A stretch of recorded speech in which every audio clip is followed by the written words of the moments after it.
बातमीनं बुलेटिनची सुरुवात. बातमी येते महाविकास आघाडीमधल्या जागा वाटपा संदर्भातली. महाविकास आघाडीचे जागा वाटप सुरळीत होईल, आघाडीमध्ये बिघाडी होऊ देणार नाही असं उद्धव ठाकरेंनी म्हटलं. जागा वाटपा संदर्भात राष्ट्रवादीशी चर्चा झालेली आहे.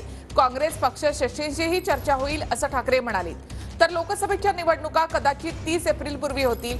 30 एप्रिलपूर्वी निवडणुका घेणं योग्य ठरेल असं कुणीतरी सरकारला सांगितल्याचं उद्धव ठाकरे यांनी म्हटलं आहे.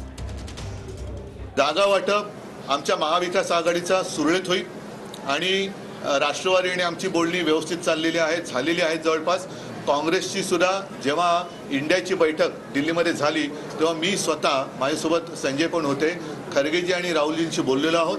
दिल्लीमध्ये आमची बैठक होईल आणि सगळं सुरळीत होईल. इकडे ज्या काही बातम्या येत आहेत त्याच्याकडे कोणी लक्ष देऊ नका, कारण तसं कोणताही निरोप मला त्यांच्या श्रेष्ठींकडनं आलेला नाही. आघाडीमध्ये बिघाडी मी होऊ देणार नाही आणि म्हणून मी कोण काय बोलतो याच्याकडे लक्ष न देता जोपर्यंत काँग्रेसचे जे प्रमुख अध्यक्ष आहेत, त्यांचे प्रमुख नेते आहेत, ते जोपर्यंत आमच्याशी बोलत नाही तोपर्यंत मी याच्यावरती किंवा माझ्याकडनं कोणी याच्यावरती भाष्य करणार नाही.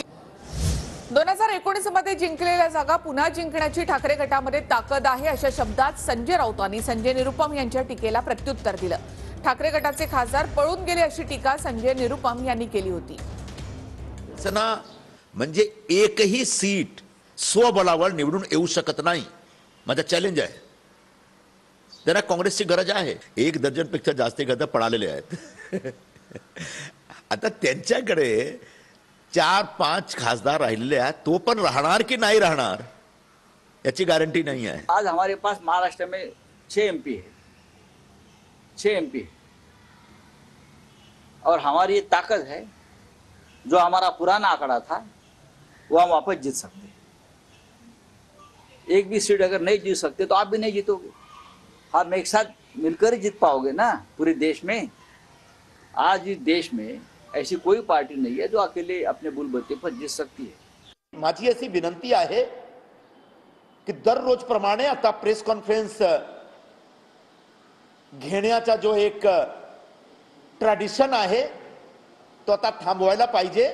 शिवसेनेचे जो निवडून आलेले खासदार होते ते सगळे आता पळालेले आहेत.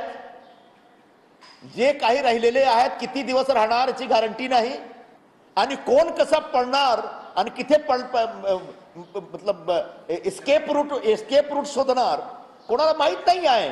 तसा तुम्ही जास्ती बोलू नका.